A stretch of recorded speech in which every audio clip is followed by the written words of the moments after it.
अस्सलामुअलैकुम class, this is Mohammad Hashim Syed and you guys are watching Mathflix में हाशिम सैयद। भाई मैंने अल्हम्दुलिल्लाह 7 जुलाई के फास्ट यूनिवर्सिटी के तमाम पेपर्स को मैंने कल आप लोगों को सॉल्व करवाया था।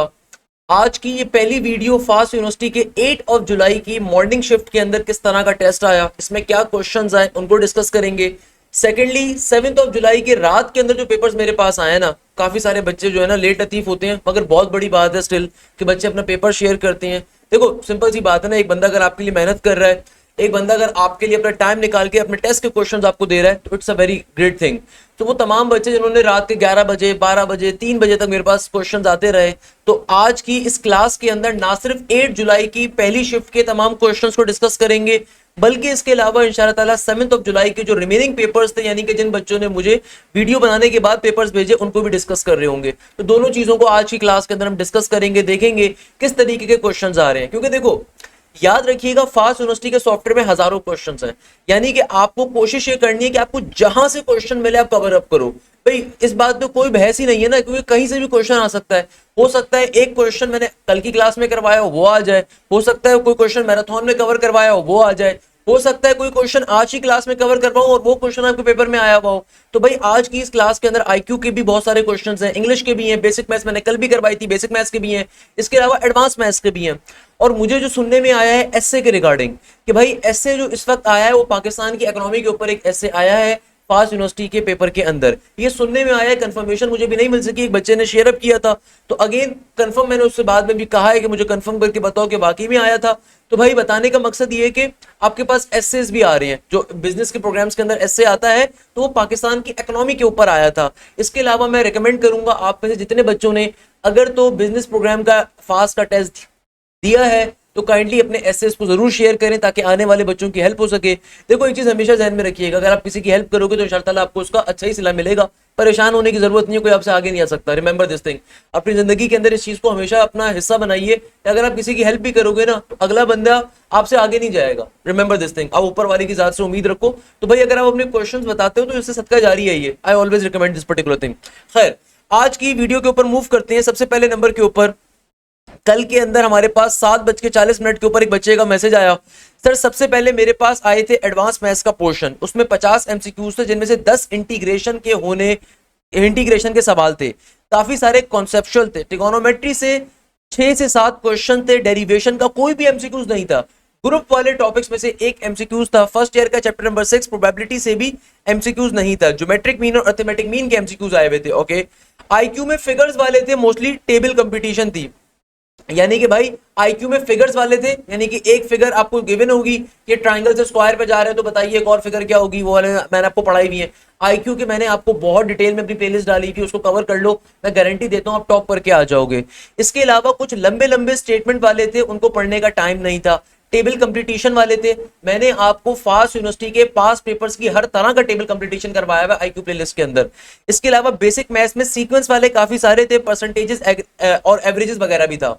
अब देखो मैंने आपसे बात पहले भी कही थी, एक पेपर किसी बच्चे के लिए डिफिकल्ट हो सकता है, किसी के लिए इजी हो सकता है। रिमेंबर दिस थिंग, भाई जो तैयारी करके जाएगा उसके लिए इजी होगा, या फिर हो सकता है किसी बच्चे के पास वो क्वेश्चन आ जाए जिसकी तैयारी उसने अच्छी करी थी, या वाइस वर्सा किसी बच्चे के पास वो क्वेश्चन आ जाए जिसकी आपने तैयारी नहीं करी हुई थी। तो भाई आपने इन वीडियोस के जरिए इस बात को समझना है कि हर तरह का क्वेश्चन आ सकता है और उन क्वेश्चंस की जरूर प्रैक्टिस करनी है आपने। मगर आपने कहीं पे भी ये नहीं सोचना कि आपका पेपर भी बहुत ईजी आएगा या बहुत हार्ड आएगा। आप बस अपने कॉन्फिडेंस को अच्छा रखिए, आप अपनी तरफ से जाके बेस्ट दीजिए, बस तुक्के मत लगाइए, तुक्के मारने के ऊपर काम खराब होगा, पहले बता रहा हूं।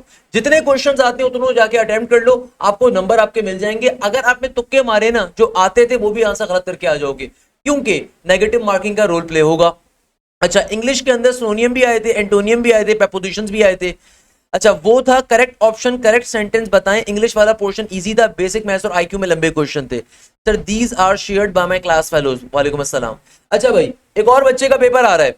अब देखो भाई इस बच्चे के पेपर के अंदर सबसे पहले नंबर के ऊपर एडवांस मैथ्स का क्वेश्चन आ रहा है, y is equal to x की पावर x, हमारा फेवरेट क्वेश्चन है। क्या कहते हैं इस टॉपिक को? इस टॉपिक को कहते हैं फंक्शन की पावर फंक्शन का कॉन्सेप्ट या फिर प्योर एक्सपोनेंट का कॉन्सेप्ट। मैंने आप लोगों को इसकी एक शॉर्टकट सिखाई थी, याद है कि नहीं याद? कि दुनिया में देखो कभी भी अगर फंक्शन की पावर में फंक्शन आ जाए, लेट सपोज मैं कहता हूं कि x की पावर में sin x आ जाए, इसको थोड़ा सा जूम आउट कर लेता हूं मैं, इफ यू डोंट माइंड, इसको मैं थोड़ा सा जूम आउट, कि अगर कभी भी x की पावर में sin x आ जाए, ऐसा क्वेश्चन आ जाए, तो कैसे सॉल्व करोगे भाई? इसका एक शॉर्टकट फॉर्मूला होता है, और ये शॉर्टकट फॉर्मूला क्या होता है कि भाई देखो, फंक्शन की पावर में अगर कभी फंक्शन आ जाए तो एक दफा फंक्शन की पावर फंक्शन को एज लिखो, फिर सिंपल तरीके से पावर में आने वाले फंक्शन को लिखोगे, फिर डिवीजन के अंदर बेस वाले फंक्शन को लिखोगे, फिर ऊपर जाके बेस वाले फंक्शन का डेरिवेटिव लोगे, फिर प्लस का साइन लगाओगे, ln का ln लोगे, फिर जो बेस वाला फंक्शन है वो ln का फंक्शन बन जाएगा, और अब पावर वाले फंक्शन का डेरिवेटिव ले लोगे। सिंपल सी शॉर्टकट है।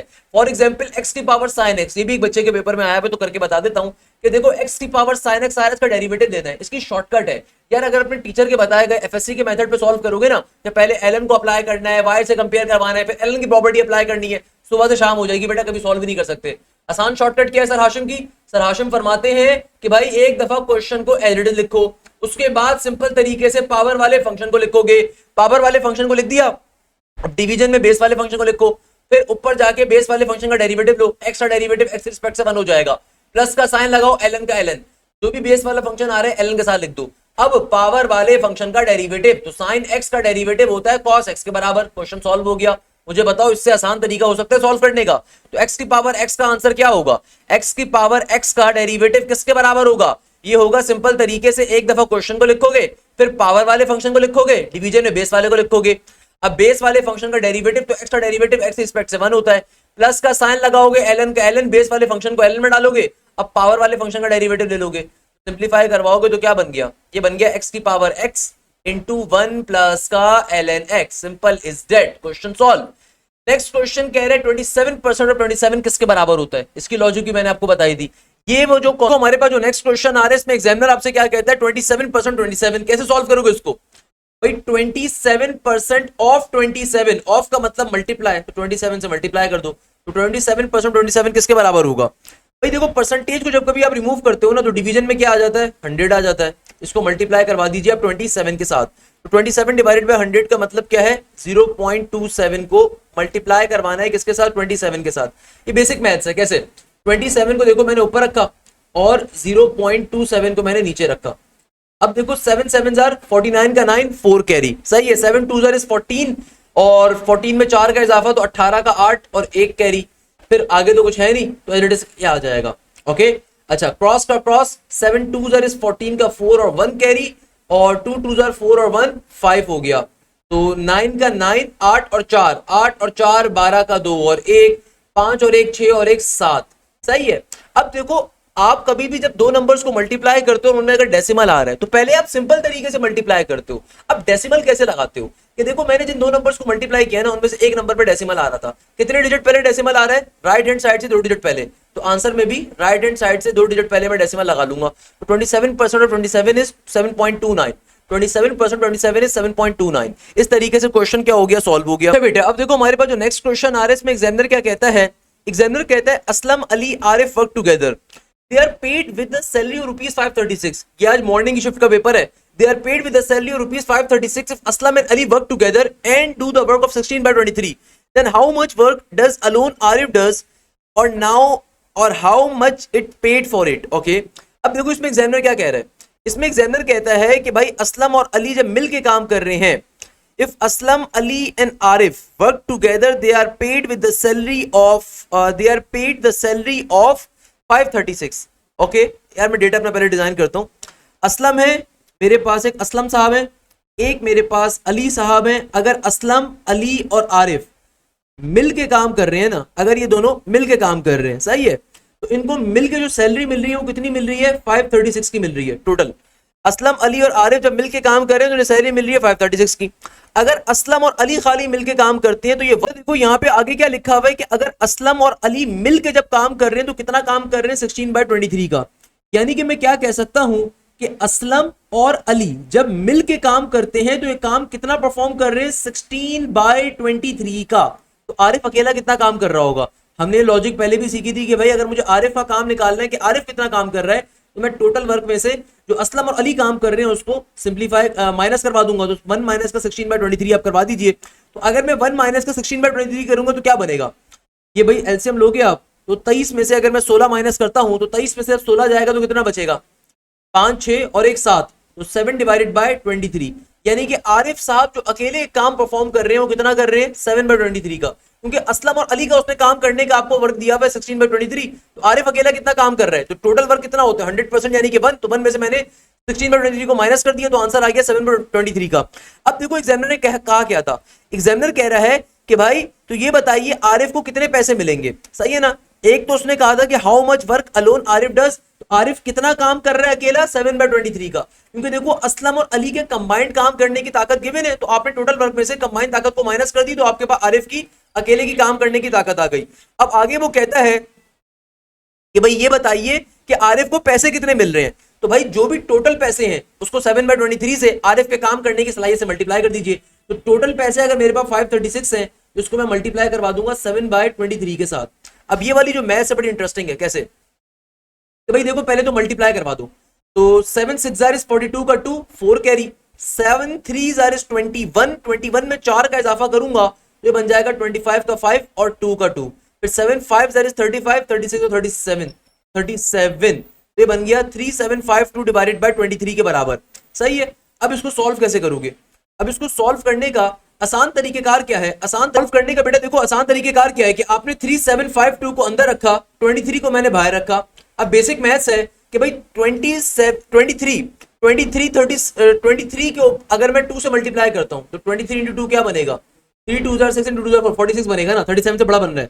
23 1 इज 23, तो कितना बच गया, 7 में से अगर मैं 3 निकालता हूं तो 4, 3 में से 2 गया तो 1, 14 बन गया। ऊपर वाले 5 को नीचे भेजूंगा 145। अब आप चेक कर लो कि रैंडमली 23 6000 पे क्या मिलेगा, 6 3 18 का 8, 1 कैरी 6 12 और 1, तो 138 बन रहा है। सही है, परफेक्ट हो गया यार। 23 7 यानी कि 145 से तो बड़ा होगा, तो इसका मतलब क्या हुआ 23 6 के ऊपर मुझे क्या मिल रहा है 138। तो सिंप्लीफाई करते हैं, 14 में से 1 के 15, 15 में से 8 गया 7 बचेगा, ये 0 ऊपर वाला 2 नीचे आ गया। अब मैं रैंडमली चेक कर लेता हूं 23 4 के ऊपर, 4 4 3 12 और 1 4 2 8 और 1 9, नहीं बड़ा आ रहा है। अच्छा मैं चेक कर लेता हूं 23 3 के ऊपर, 3 3 9 और 3 2 6, परफेक्ट। तो ये बन गया मेरे पास सिंपल तरीके से 23 3 के ऊपर कितना आ गया 69 आ गया, तो यानी कि मेरा आंसर होगा 163 पॉइंट समथिंग। आपको फर्दर सॉल्व करने की नीड ही नहीं है, मुझे साफ तौर पे देखना मेरा आंसर क्या होगा 163 पॉइंट समथिंग के बराबर होगा। तो करेक्ट आंसर इज जो भी करेक्ट आंसर होगा उसके बराबर आ रहा होगा। देखो सॉल्व करने की लॉजिक क्या है, आपको असलम का, आरिफ का और अली का टोटल आपको उनकी सैलरी गिवन थी, सही है। आपको फिर बताया हुआ था कि असलम और अली जो काम कर रहे हैं उनकी काम करने का, वर्क करने का क्या रिक्वायरमेंट है, 16/23 ऑफ द वर्क को परफॉर्म कर रहे हैं। आरिफ अकेला कितना काम कर रहा होगा, टोटल वर्क में 16/23 को माइनस कर दीजिए, तो आपके पास आरिफ के काम करने की सलाहियत आ जाएगी। अब आपको आरिफ की अगर सैलरी निकालनी है, टोटल सैलरी को उसके वर्क के उससे मल्टीप्लाई करवा दीजिए, आपका आंसर आ जाएगा। सिंपल है भाई, क्या मुश्किल बात है इसके अंदर। तो ये क्वेश्चन आज सुबह के हमारे फास्ट यूनिवर्सिटी के पेपर में आया हुआ था। इसके अलावा एग्जामिनर कहता है if tangent and normal are front of each other, तो क्या होते हैं, पैरेलल, परपेंडिकुलर, सिमिलर, बाइसेक्टर। या टेंजेंट और नॉर्मल का आपस में जो रिलेशन होता है परपेंडिकुलर का होता है। अगर तो एग्जामिनर ये पूछना चाह रहे हैं कि tangent and normal are in front of each other, तो भाई दे आर परपेंडिकुलर ना। टेंजेंट लाइन हमेशा नॉर्मल लाइन के परपेंडिकुलर के ऊपर होगी हमेशा, ये एग्जामिनर यहाँ पे आपसे पूछा। अब देखो हमारे पास जो नेक्स्ट क्वेश्चन आ रहा है इसमें एग्जामिनर कहता है if 0.3,1 and 0.2,4 lies in with ratio 3:1। अब ये आपके पास सिंपल तरीके से इंटरनल एक्सटर्नल डिवीजन का कॉन्सेप्ट आ रहा है भाई। आपको 2 पॉइंट्स गिवन है, आपको पॉइंट ऑफ डिवीजन कैलकुलेट करना है, सही है ना। क्वेश्चन कंप्लीट है, मैं बता देता हूं कि भाई ये वाला पॉइंट आप कह सकते हो, ये वाला पॉइंट आ रहा है मेरे पास x1 y1, ये वाला पॉइंट आपके पास आ रहा है x2 y2 और ये आपके पास आ रहा है m1:m2। तो भाई इंटरनल एक्सटर्नल डिवीजन का फॉर्मूला किसके बराबर होता है, सिंपल आपके पास y के लिए होता है y is equal to y2 m1, फिर प्लस का साइन, देन y1 m2 और नीचे डिवीजन के अंदर क्या होता है m1 प्लस का m2, simple is that. Similarly x के लिए फॉर्मूला क्या होता है, x is equal to x2 m1 plus का साइन आगे आ जाएगा x1 m2 और नीचे डिवीजन के अंदर क्या आ जाएगा m1 प्लस का m2। तो बेटा देखो सिंपल वे में क्या बन जाएगा, y is equal to y2, y2 किसके बराबर है 4 के, m1 बराबर है 3 के, प्लस का साइन y1 बराबर है किसके, y2 बराबर है 4 के ना, y2 4 के बराबर था और y1 बराबर है 1 के, तो y1 की जगह पे 1 आ गया।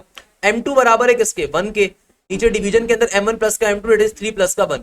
सिमिलरली x का फॉर्मूला भी साथ ही ओपन कर लेंगे, x is equal to x2, x2 is basically 2, m1 is 3 plus का sign x1, x1 is 3 and m2 is 1, तो नीचे m1 प्लस का m2 दैट इज 3 प्लस का 1, तो ये बन जाएगा 4 3 इज 12 प्लस का 1 3 प्लस का 1 is 4, x is equal to 3 2 6 plus का 3 3 प्लस का 1 इज 4, दोबारा प्लस का 1 13 13 बाय 4 और यहाँ पे आ जाएगा 9 बाय 4। तो ये आपके पास सिंपल तरीके से आपका पॉइंट ऑफ डिवीजन आ जाएगा।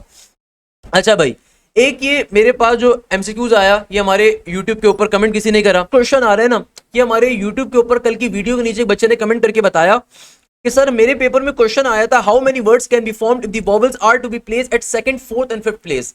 यानी कि देखो अब यहाँ पे ये नहीं बताया हुआ कि कितने आपके पास कितने लेटर्स का वर्ड है, मगर एग्जामिनर ने एक लॉजिक दे दी। एग्जामिनर कह रहे हैं कि भाई तुम कितने वर्ड्स के एक how many words can be formed, कितने वर्ड्स तुम क्रिएट कर सकते हो। अगर तुम वोवेल को दूसरी, चौथी और पांचवी प्लेस में डालो तो मैं एक कंसीडर कर सकता हूं कि भैया 5 लेटर्स का वर्ड है, मुझे 5 लेटर्स के वर्ड क्रिएट करने हैं।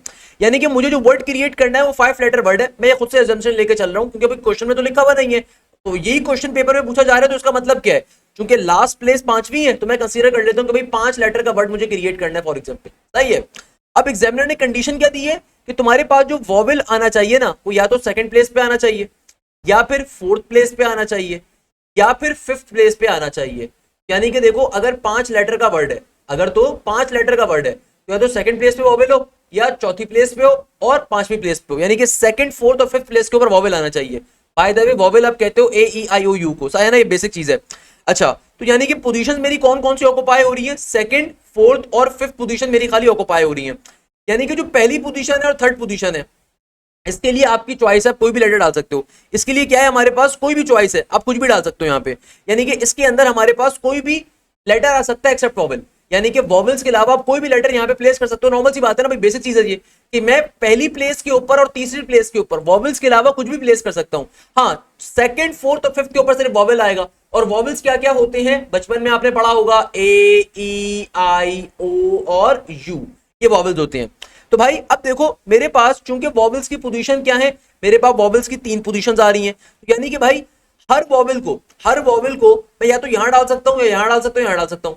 टोटल वोवेल्स दुनिया में कितने होते हैं, दुनिया के अंदर टोटल वोवेल्स सिर्फ 5 होते हैं। सही है ना। देखो दुनिया में 2 चीजें होती हैं, इंग्लिश का बेसिक कॉन्सेप्ट है, या तो वोवेल्स होती हैं, कंसोनेंट्स होते हैं। वोवेल्स कहा जाता है ए ई आई ओ यू को, उसके अलावा जितने रिमेनिंग लेटर्स हैं वो कंसोनेंट्स कहलाते हैं। तो दुनिया में सिर्फ 5 वोवेल्स एग्जिस्ट करते हैं, सिर्फ और सिर्फ 5 वोवेल्स एग्जिस्ट करते हैं। यानी कि बताने का मकसद क्या है कि वोवेल्स या तो इस प्लेस पे आ सकते हैं, या इस पे आ सकते हैं, या इस पे आ सकते हैं। तो मेरे पास टोटल कितने वोवेल्स हैं, 5 वोवेल्स हैं। सही है, 5 वोवेल्स जब मेरे पास आ रहे हैं तो वो 5 के 5 वोवेल्स या तो उसकी चॉइस सेकंड प्लेस पे है, फोर्थ प्लेस पे है, या फिफ्थ प्लेस के ऊपर है। तो भाई सबसे पहले आप वोवेल्स आने की कंडीशन को फुलफिल कर सकते हो। यानी कि भाई मैं वोवेल्स आने की कंडीशन क्या बनेगी कि भाई मेरे पास 5 चॉइसेस हैं, इसके लिए भी 5 चॉइसेस हैं, इसके लिए भी, और 5 चॉइसेस हैं इसके लिए भी। यानी कि भाई मेरे पास जो 5 वोवेल्स होते हैं उनमें से कोई भी वोवेल सेकंड प्लेस पे भी आ सकता है, कोई भी वोवेल चौथी प्लेस पे भी आ सकता है, कोई भी वोवेल 5वीं प्लेस पे भी आ सकता है। तो टोटल मेरे कितने वेज बन गए, टोटल ये बन गए 125 वेज। टोटल कितने वेज बन गए, 125 वेज। और रिमेनिंग पोजीशंस कौन सी हैं आपकी, अगर आप देखो तो आपकी रिमेनिंग पोजीशंस कौन सी आ रही हैं, हमारे पास जो हमारी रिमेनिंग पोजीशंस आ रही हैं ये आ रही है फर्स्ट और थर्ड। यानी कि फर्स्ट पोजीशन और थर्ड पोजीशन जो आ रही है ये रिमेनिंग पोजीशंस है। क्लियर है। अब यहाँ पे देखो कोई भी आप इंग्लिश का लेटर डाल सकते हो। हमें ये बात मालूम है कि दुनिया के अंदर टोटल कितने अल्फाबेट्स होती हैं, बेसिक लॉजिक है। टोटल दुनिया में कितने अल्फाबेट्स होते हैं, बेसिक आईक्यू की चीज है भाई। टोटल 26 लेटर होते हैं, A B C D E F G H I J K L M N O P Q R S T W X Y Z, जो बचपन में पढ़ा होगा आपने।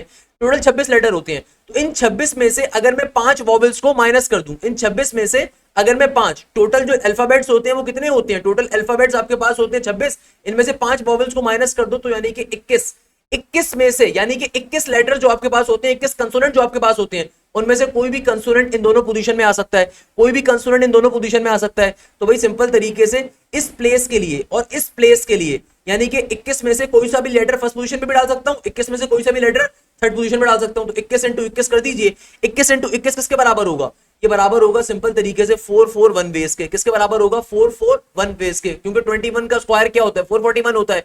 तो सिंपल तरीके से 441 वेज आ गए। लास्ट में टोटल नंबर ऑफ वेज को कैसे निकालोगे कि भाई देखो आपने भी क्या काम करा, दोबारा समझ लो। आपके पास चूंकि सेकंड पोजीशन, फोर्थ पोजीशन और फिफ्थ पोजीशन में सिर्फ वॉवेल्स आएगा, तो वहां पे सिर्फ वॉवेल्स आने के नंबर ऑफ वेज निकालोगे। तो वॉवेल्स चूंकि 5 होते हैं तो 5 चॉइसेस है, सेकंड प्लेस के लिए भी, फोर्थ प्लेस के लिए भी, फिफ्थ प्लेस के लिए भी। तो 5 इंटू 5 इंटू 5 125 वेज बन गया। और रिमेनिंग पोजीशन जो 1 और 3 है, तो वहां पे कोई भी आपके पास लेटर आ सकता है, कोई भी कंसोनेंट आ सकता है सिवाय वोवेल के। तो टोटल आपके पास 21 लेटर होते हैं, सिवाय वोवेल्स के 21 लेटर होते हैं। 21 आपके पास फर्स्ट प्लेस पे भी आ सकता है, 21 में से कोई सा भी लेटर आपके पास थर्ड प्लेस पे भी आ सकता है। तो ये आपके पास 441 वेज आ गए। तो अगर मुझे टोटल नंबर निकालना है तो टोटल कैसे निकालोगे? सिंपल इंडिविजुअल वेज को मल्टीप्लाई करके, तो 125 को मल्टीप्लाई कर दोगे किसके साथ? 441 के साथ। तो ये क्या बन जाएगा? इसको अब आप मल्टीप्लाई करवा के चेक कर लीजिए। तो 441 को मैंने ऊपर रखा, नीचे रखा 125 को।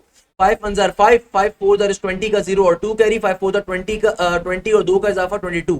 क्रॉस का cross, 2 1 jar is 2, 4 2 jar is 8 and again 4 2 jar is 8। फिर क्रॉस का क्रॉस, क्रॉस का क्रॉस, 1 का 1, 4 का 4, 4 का 4।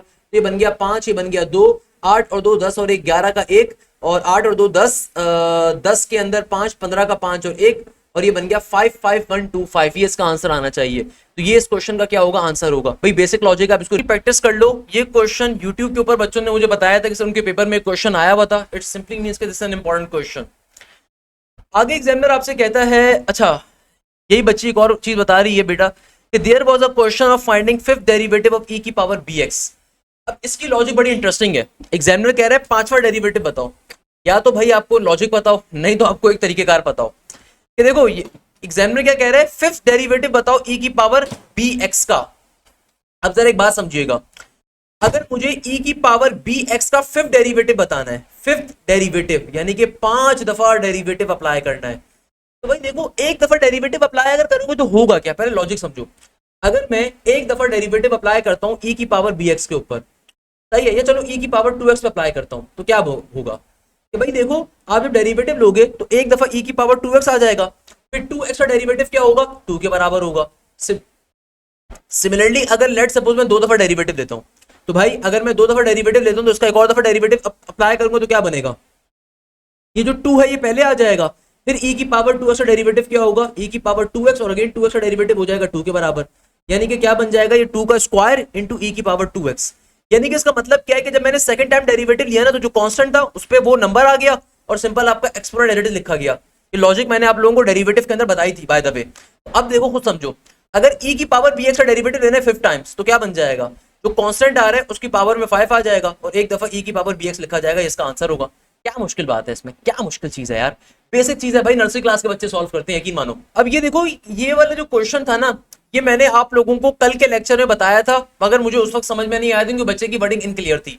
अब यहाँ पे देखो एक और बच्चे के पेपर में भी ये क्वेश्चन आया और उसने डिफाइन करा कि सर पेपर में जो क्वेश्चन आया था वो इस तरीके से आया था कि पेपर में क्वेश्चन क्या आया था?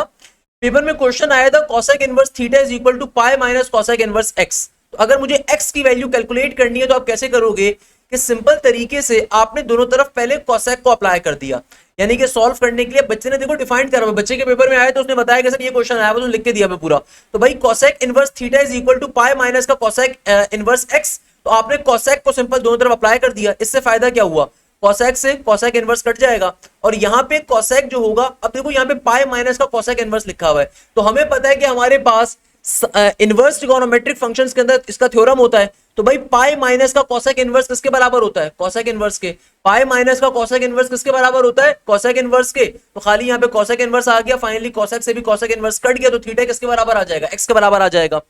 अच्छा, नेक्स्ट क्वेश्चन में एग्जामिनर कह रहे हैं कि सर क्वेश्चन आया हुआ था integration 1 divided by under root के अंदर ए स्क्वायर माइनस का ई स्क्वायर, और आपको एग्जामिनर कह रहा था कि इसका आंसर है x डिवाइडेड बाय रूट के अंदर ए स्क्वायर माइनस का ई स्क्वायर।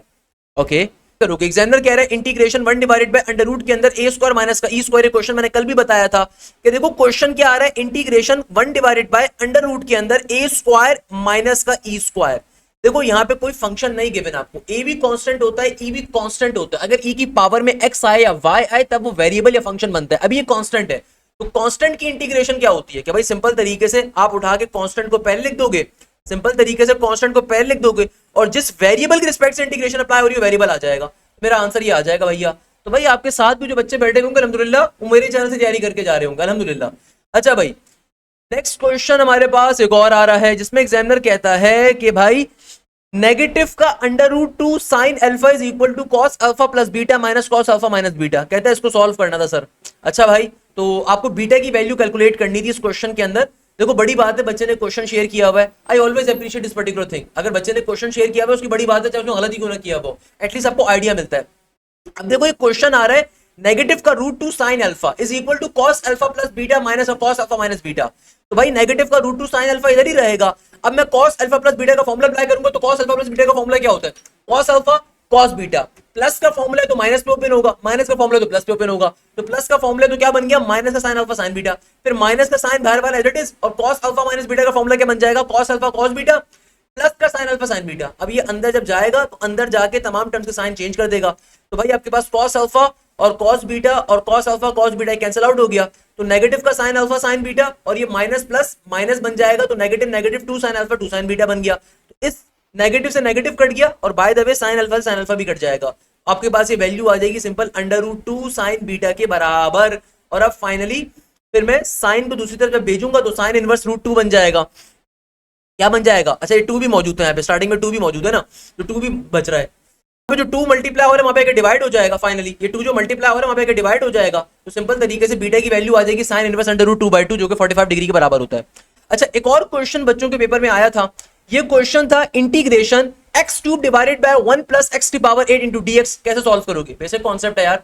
तो ये भाई कैसे सॉल्व करोगे, सिंपल आपने यहाँ पे इंटीग्रेशन बाय कंप्लीटिंग स्क्वायर के कॉन्सेप्ट को अप्लाई करना है। तो भाई इंटीग्रेशन का इंटीग्रेशन ऊपर आ रहा है एक्स क्यूब और नीचे 1 प्लस एक्स की पावर 8, तो इसको मैं ब्रेक करवा देता हूँ। ब्रेक कैसे करवाऊंगा, सिंपल मैं इसको ब्रेक करवा देता हूँ एक्स की पावर 4 इंटू स्क्वायर की फॉर्म पे इंटू डीएक्स का डीएक्स, क्योंकि completing the square of integration का कोई भी फॉर्मुला जो होता है उसके डिनोमिनेटर के अंदर तमाम वैल्यूज पे स्क्वायर होना चाहिए। तो 1 पे भी मैंने स्क्वायर लेकर आ गया, 1 पे स्क्वायर लगाओ फर्क नहीं पड़ता, और एक्स की पावर 8 को मैंने ब्रेक कर दिया एक्स की पावर 4 इंटू स्क्वायर की फॉर्म पे।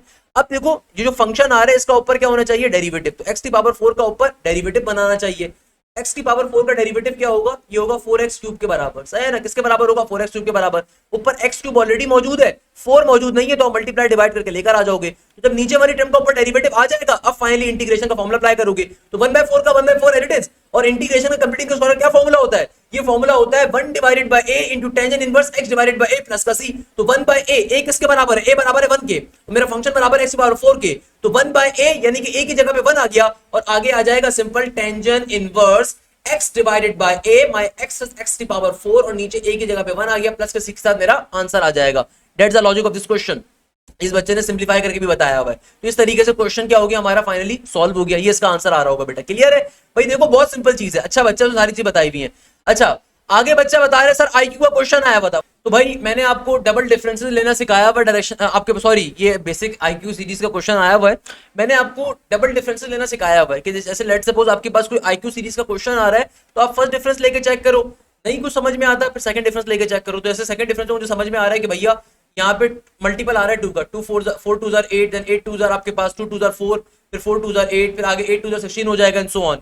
आपकी रिक्वायर्ड टर्म 51 के बराबर फॉर्म हो रही है, इसको आप चेक कर लीजिएगा।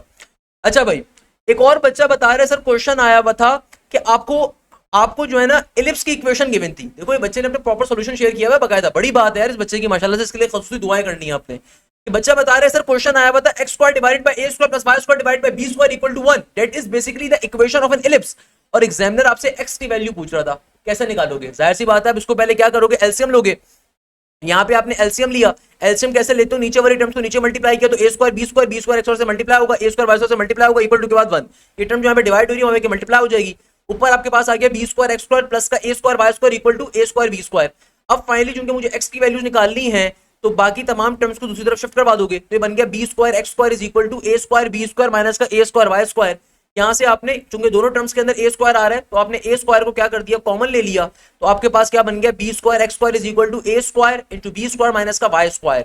b स्क्वायर जो मल्टीप्लाई हो रहा है वहां पे डिवाइड हो जाएगा, तो x स्क्वायर की वैल्यू आ जाएगी a square divided by b square into b square minus का y स्क्वायर। और अब फाइनली चूंकि मुझे x की वैल्यू चाहिए तो अंडर रूट लोगे, तो प्लस माइनस के अंदर a डिवाइडेड बाय b और अंडर रूट के अंदर b स्क्वायर माइनस का y स्क्वायर। कोई अल्लाह का बंदा स्क्वायर से रूट मत काट दे बेटा, ये प्लस माइनस की फॉर्म में आ रहा है, b square minus y square तो कटेगा नहीं, ये बेसिक चीज है भाई। अच्छा एक और क्वेश्चन आया हुआ था कि इंटीग्रेशन ऑफ सेक्स स्क्वायर पूछी हुई थी, तो भाई इंटीग्रेशन के बेसिक फॉर्मुलाज आपको आने चाहिए। सेक्स स्क्वायर एक्स की इंटीग्रेशन क्या होती है, टेंजेंट एक्स के बराबर। एक और क्वेश्चन आया हुआ था कि भाई अगर तुम्हारे पास 2 गर्ल्स हैं और 4 बॉयज हैं तो इनकी अरेंजमेंट बताइए एक सर्कल की फॉर्म के अंदर। तो भाई अगर तो कोई सिंपल कंडीशन नहीं गिवन, यानी कि आपसे ये नहीं कहा जा रहा कि भाई पहले लड़का बैठे फिर लड़की बैठे, या 2 लड़कियों के दरमियान में गैप होना चाहिए, 2 लड़कों के दरमियान में गैप होना चाहिए, अगर ऐसी कोई फनकारी नहीं है, आपसे सिंपल एग्जामिनर कह रहे हैं कि भाई 2 लड़कियां हैं 4 लड़के हैं, यानी कि if there are 2 girls and 4 boys, तो इनकी सर्कुलर अरेंजमेंट बताइए। तो सर्कुलर अरेंजमेंट कैलकुलेट करने का फॉर्मूला क्या होता है, सिंपल n माइनस का 1 फैक्टोरियल। तो टोटल ये कितने लोग बन गए, 6 बन गए, 6 माइनस का 1 5 फैक्टोरियल, यानी कि 120 मेरा आंसर आ जाएगा। अच्छा भाई, next question is interesting, basic maths का क्वेश्चन आ रहा है। एग्जामिनर कहता है a blind person is assigned to insert card in the envelopes. There are 5 cards and 5 envelopes having the names on them. What is the probability that exactly one card is inserted in the wrong envelope? अब यार बड़ा interesting है।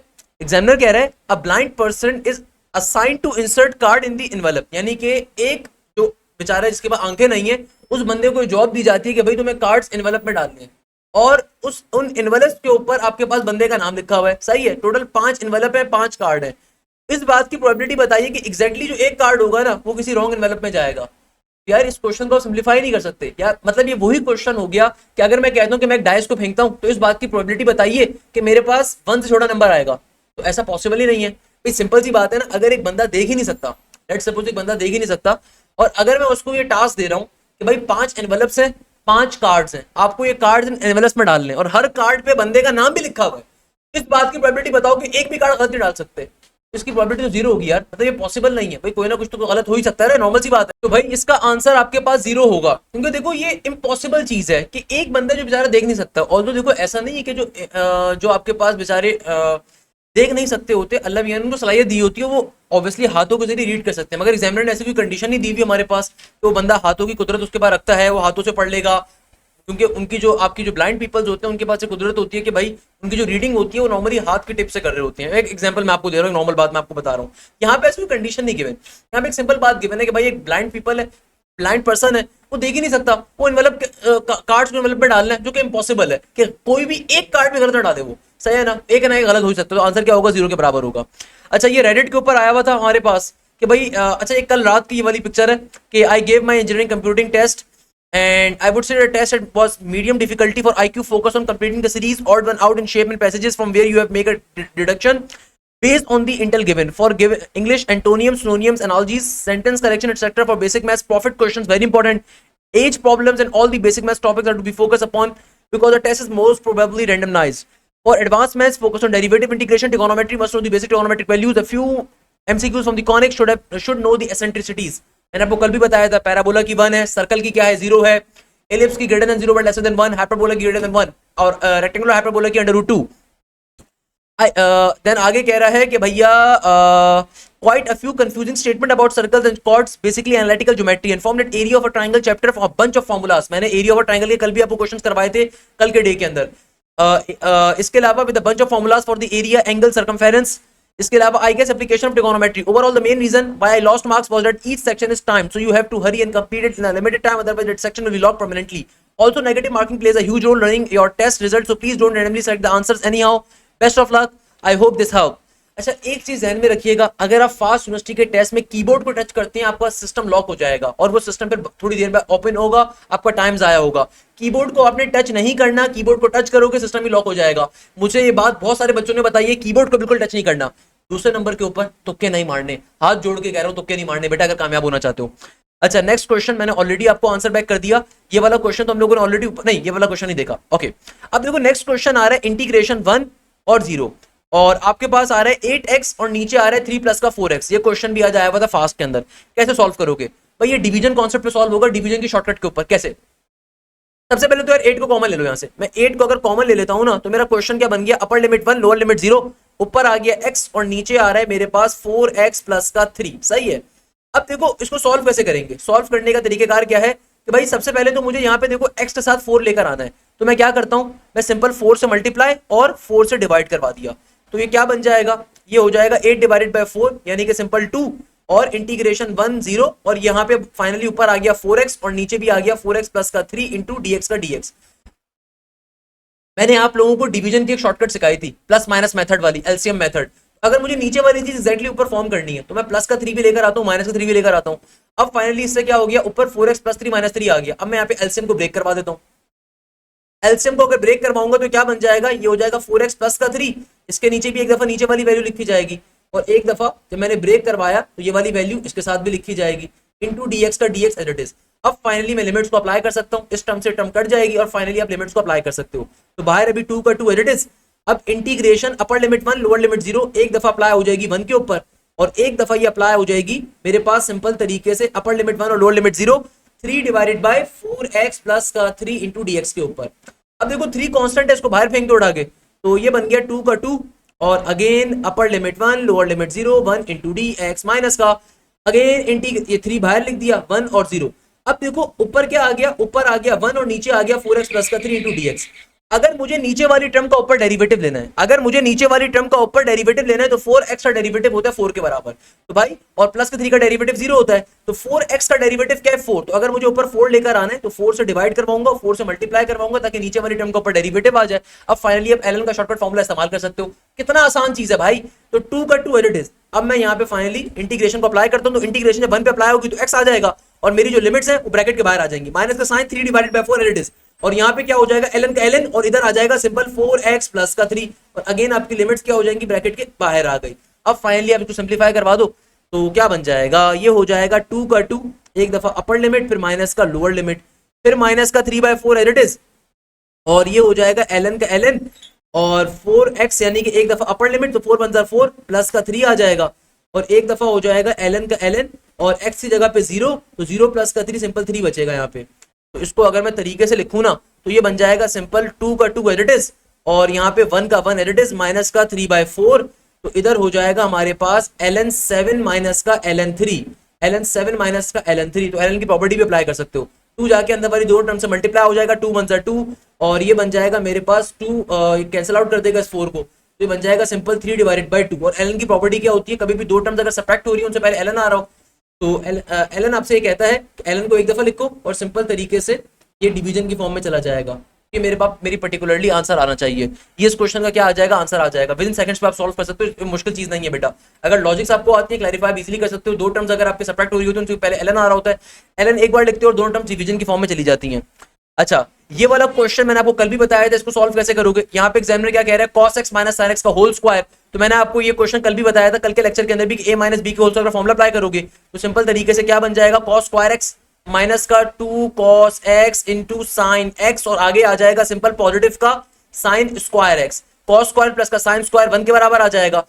आगे क्या है, minus का 2 sin x cos x, तो यहाँ पे सिंपल साइन का डबल एंगल फॉर्मुला क्लोज करवा दीजिए, तो बन जाएगा sin 2x के बराबर। अब फाइनली इंटीग्रेशन को दोनों टर्म्स में सेंड कर दीजिए, तो इंटीग्रेशन जब 1 पे अप्लाई होगी तो 1 की इंटीग्रेशन x के बराबर आ जाएगी, और sin 2x की इंटीग्रेशन लेने के लिए आपको पहले जाहिर सी बात है एंगल का बाहर मल्टीपल लाना पड़ेगा ना, क्योंकि एंगल का बाहर डेरिवेटिव मौजूद नहीं है, 2 से डेरिवेटिव 2 होगा, तो बन जाएगा 1/2 के बराबर। एंगल का बाहर पहले डेरिवेटिव लेकर आओगे मल्टीप्लाई डिवाइड करके। बेटा मैं अज्यूम करता हूं मेरी इंटीग्रेशन आपको समझ में आती है, सही है ना भाई। तो एंगल का बाहर डेरिवेटिव लेकर आओगे, अब फाइनली sin 2x का डेरिवेटिव लोगे, तो sin 2x का डेरिवेटिव हो जाएगा cos 2x के बराबर माइनस के अंदर, तो माइनस माइनस पॉजिटिव का आंसर आ जाएगा आपके पास सिंपल तरीके से x प्लस का cos 2x। ये कल भी क्वेश्चन आया हुआ, तो ये आज भी आया हुआ है।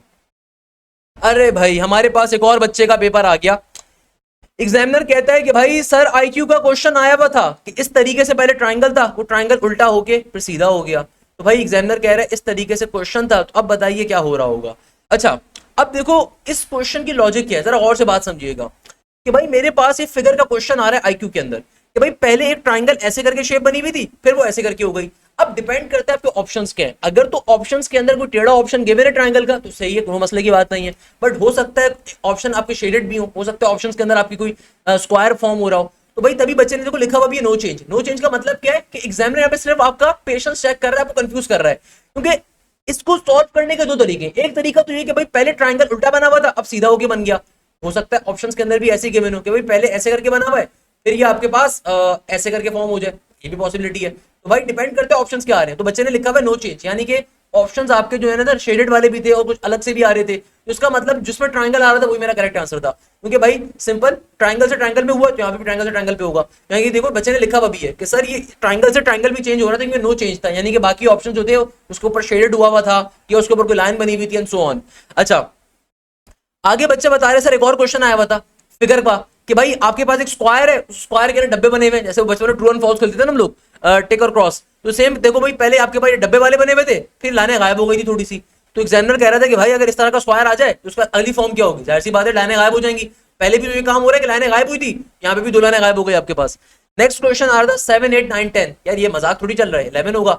अच्छा भाई हमारे पास एक क्वेश्चन आ रहा था आईक्यू के अंदर, if X son and Y son are cousin, अच्छा ये क्वेश्चन मैंने मैराथन में बताया था, मैराथन में कवर करवाया हुआ है। If X son and Y son are cousins then what is the relation between X and Y. जाहिर सी बात है यार, अगर एक्स का बच्चा और वाई का बच्चा आपस में क्या है, कजन है, तो एक्स और वाई का रिलेशन क्या होगा, सिस्टर्स का, मॉमी डैडी का, या फिर और क्या होगा, ग्रैंडफादर ग्रैंड मदर का। ये ऑप्शन गिवन थे, तो क्या ऑप्शन होगा, सिस्टर होगा ना भाई, कजने बहनी होती हैं। एक्स सन है, वाई सन है, अगर एक कजन है तो what's the relation between X and Y, तो भाई आपस में रिलेशन होगा बहन का, सही है। अच्छा एक और क्वेश्चन आया हुआ था कि भाई एक रेक्टेंगल है, उसमें पहले यहाँ पे आपके पास जो है ना एक स्क्वायर था, फिर आगे जाके एक आपके पास यहाँ पे शेडेड प्रॉब्लम शेडेड हो गया राइट साइड पे, देन वो नीचे गया, तो जाहिर सी बात है अल्टीमेटली नेक्स्ट साइड पे क्या होगा, बीच में आ जाएगा दोबारा से। दूसरे नंबर के ऊपर एक और चीज भी नोट कर सकते हो, पहले शेड नहीं था, फिर शेड आया, फिर शेड नहीं था, तो जाहिर सी बात है जो भी आंसर होगा उसमें शेड आना चाहिए। एक और क्वेश्चन था 1 4 3 9 5 16 7, तो इसका आंसर क्या होगा, ये एक आईक्यू के सीरीज का क्वेश्चन आया बता कि भाई 1 से 4, फिर 4 से 3, 3 से 9, 5 16 7, डिफरेंस लेके चेक कर लो यार, डिफरेंस क्या आ रहा है। मुझे काफी सारे क्वेश्चन करवाने भाई, तो डिफरेंस चेक कर लो, जो भी आ रहा है, 4 में से 1 गया 3 आएगा, 3 में से 4 गया 1 का आएगा, 9 में से 3 गया 6 का आएगा, और 9 में से 5 गया तो 4 आएगा, और 5 में से 16 गया 11 का आएगा, 16 में से 7 गया 9 का आएगा। अब इनका मजीद डिफरेंस लेके चेक कर लो जरा, 2 और 5 और 4 और 4 और 11 का डिफरेंस क्या होगा, 4 और 11 का डिफरेंस अल्लाह भला करे, it should be something around 7। Okay तो मुझे दिख रहा है कि मेरे पास ये ऑड नंबर की सीरीज चलती जाएगी, सही है। सॉल्व हो तो गया यार, 11 में से 9 तो 2 का होगा, यानी कि एक इवन नंबर की सीरीज चल रही होगी, ऑड नंबर की चल रही होगी, चेक कर लीजिएगा जो भी आ रहा है। खैर अच्छा भाई, ये क्वेश्चन मैराथन से आया हुआ है, अगर टेनिस आपके पास बराबर है 2 5 9 8 1 के, तो 10 किसके बराबर होगा, तो टी क्या है 2 है, तो टी 2 के बराबर है, और आई बराबर है 8 के, आई बराबर है 8 के, और एन किसके बराबर है, एन बराबर है अल्लाह भला करे किसके, एन बराबर है 9 के, तो 289 मेरा आंसर होगा, 289 मेरा आंसर आ रहा होगा। अच्छा भाई बेसिक मैथ्स के अंदर क्वेश्चन आए हुए थे लॉगरिथम के, बच्चों ने बहुत ज्यादा बताया कि लॉग के क्वेश्चन बहुत सारे आए हुए थे। अब जो कुछ बच्चे ने बेसिक मैथ्स के क्वेश्चन सारे शेयर किए हुए हैं, तो भाई लॉग की प्रॉपर्टी क्या होती है, बेसिक प्रॉपर्टी है भाई, कभी भी दो टर्म्स अगर डिवाइड हो रही हो उनसे पहले लॉगरिथम सब तशरीफ ले आए, तो लॉग की प्रॉपर्टी होती है कि लॉगरिथम दोनों टर्म्स में इंडिविजुअली अप्लाई होगा और बीच में साइन आ जाएगा माइनस का। मैंने प्रॉपर्टी आप लोगों को बताई कि देखो 3 तरह की प्रॉपर्टीज लॉगरिथम में बड़ी फेमस है। अगर कभी भी दो टर्म्स आपस में मल्टीप्लाई हो रही हैं, उनसे पहले लॉग साहब तशरीफ ले आए, तो लॉग की प्रॉपर्टी होती है लॉग दोनों टर्म्स के ऊपर इंडिविजुअली अप्लाई होगा, बीच में साइन आ जाता है पॉजिटिव का, लॉग की प्रॉपर्टी है। सिमिलरली दो टर्म्स अगर डिवाइड हो रही हैं, उनसे पहले लॉग साथ तशरीफ ले आए, तो लॉग की प्रॉपर्टी होती है लॉग दोनों पे अप्लाई होता है, बीच में साइन आ जाता है किसका, माइनस का। लॉग की तीसरी प्रॉपर्टी भी होती है कि भाई दुनिया में किसी भी टर्म के ऊपर अगर पावर आ रही है, उनसे पहले लॉग साथ तशरीफ ले आए, तो पावर पहले आ जाएगी और सिंपल लॉग जो होगा वो नीचे वाली टर्म पे अप्लाई हो जाएगा, ये भी प्रॉपर्टी होती है। अच्छा इसी तरीके से हमारे पास मेरे प्यारे शागिर्दों लॉगरिथम में एक कॉन्सेप्ट और होता है, इसको भी समझ लो कि मैं कहता हूं log 2x is equal to 3, अगर मुझे x की वैल्यू कैलकुलेट करनी है, ये मोस्ट इंपॉर्टेंट क्वेश्चन है फास्ट के लिए। अक्सर एग्जामिनर कहता है x की वैल्यू निकालो, तो भाई log के अंदर बेस पावर कॉन्सेप्ट एक होता है, और ये कॉन्सेप्ट क्या होता है कि जो भी आपका फंक्शन आ रहा है ना उसको एडिट लिखो इक्वल टू के बाद, सही है, जो भी आपके पास बेस आ रही है उसको लिखो, और इक्वल टू के तरफ जो भी नंबर था वो पावर में आ जाएगा, तो x की वैल्यू आ जाएगी सिंपल 8 के बराबर। अच्छा भाई नेक्स्ट क्वेश्चन में एग्जामिनर यही कह रहा था, अच्छा मैंने वो चीज आपको ऑलरेडी बता दी थी, if A can do a work in 2 days and B can do the work in 4 days and how much time, इसमें एग्जामिनर क्या कह रहा है, if A can do a work in 2 days and B can do the work in 4 days and in how much time they can do the work together. अब देखो basic maths का important question आ रहा है, इसको कैसे solve करोगे बेटा, मैं काम करता हूँ एक फनकारी कर लेता हूँ यार, थोड़ी सी यहाँ पे जो ना जगह बना लेता हूँ भाई। जगह बनाने का तरीकेकार ये होता है कि इसको थोड़ा सा एक्सटेंड करूंगा ना तो थोड़ी जगह बन जाएगी भाई, सही है भाई। अच्छा एग्जामिनर कह रहे हैं A can do a work in 2 days and B can do the work in 4 days and how much time they can work together. भाई ये वाले क्वेश्चन वर्क टाइम वाले बहुत ज्यादा आते हैं, तो एग्जामिनर क्या कह रहे हैं, ए जो काम कर रहा है ना वो काम कर रहा है 2 दिनों में, और बी जो काम कर रहा है वो कर रहा है 4 दिनों के अंदर, तो बताइए दोनों अगर मिलकर काम करेंगे कितने दिनों में करेंगे। तो इसकी लॉजिक क्या होती है, सबसे पहले आप ए का एक दिन में काम करने का टाइम निकाल लो, अगर मुझे ए का एक दिन में काम करने का टाइम चाहिए तो किसके बराबर होगा, 1/2 के बराबर होगा ना। ए टोटल काम 2 दिनों में कर रहा है, तो एक दिन में कितना काम कर रहा होगा, 1/2 यानी कि आधा। सिमिलरली देखो बी टोटल काम जो है वो 4 दिनों में कर रहा है, तो एक दिन में कितना कर रहा होगा, 1/4 के बराबर कर रहा होगा एक दिन के हिसाब से। तो भाई अगर मुझे कंबाइंड वर्क निकालना है इनका, तो मैं इनका कंबाइंड वर्क कैसे निकालूंगा, इंडिविजुअल डेज के काम को एडअप करवा दूंगा, तो ये बन जाएगा सिंपल तरीके से 1/2 प्लस का 1/4, जो सिंप्लीफाई करवा दीजिए, इसको क्या बन जाएगा, एलसीएम ले लीजिए, 2 से मल्टीप्लाई 2 से डिवाइड, तो ये बन गया 2 1 2 2 2 4 प्लस का 1/4, तो ये बन जाएगा मेरे पास सिंपल 3/4 के बराबर। अब देखो हमने भी क्या कैलकुलेट करा, हमने सबसे पहले निकाला ए का एक दिन में काम करने का टाइम क्या था 1/2, और बी का एक दिन में काम करने का, देखो 4 दिनों में टोटल काम कर रहा है, एक दिन में कितना काम कर रहा है, तो एक दिन को डिवाइडेड बाय 4 यानी कि टोटल काम से। अब हमने कंबाइंड वर्क निकालने के लिए इनके इंडिविजुअल जो एक एक दिन का काम था उनको एडअप करवा दिया। तो अब अगर मुझे निकालना है time to complete the work, यानी कि अगर मुझे टोटल टाइम निकालना है काम कंप्लीट करने का, तो उसको मैं 1 को ऊपर रखूंगा और कंबाइंड वर्क को नीचे डिवीजन में रखूंगा 3/4। तो आंसर क्या आ जाएगा, सिंपल 4/3 के बराबर, यानी कि टोटल मिल के अगर ये दोनों काम कर रहे होंगे ना, कितने अरसे में काम कंप्लीट करेंगे, 4/3 डेज के अंदर, 4/3 डेज में काम कंप्लीट करेंगे, सिंपल है। अच्छा नेक्स्ट क्वेश्चन, जैसे मैंने आपको बताया था कि भाई बेसिक मैथ्स में एक क्वेश्चन बहुत आएगा, व्हाट इज द 27% 27, या फिर इस तरह का क्वेश्चन। ये क्वेश्चन की लॉजिक एक ही है, एग्जामिनर क्या कह रहा है, 1/5 इज व्हाट परसेंट 20/3, कि 1/5 इज व्हाट परसेंट 20/3, 20/3 का मैं कितना परसेंट लूंगा कि मुझे आंसर में 1/5 मिल जाए।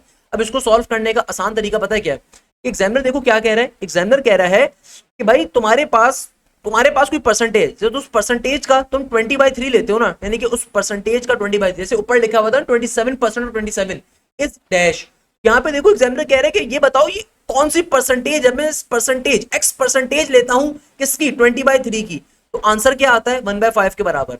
तो जाहिर सी बात है मेरे प्यारे शागिर्दों, ये 20/3 यहाँ पे क्या हो रहा है, डिवाइड हो रहा है, वहां पे मल्टीप्लाई हो जाएगा, सॉरी मल्टीप्लाई हो रहा है, वहां पे डिवाइड हो जाएगा।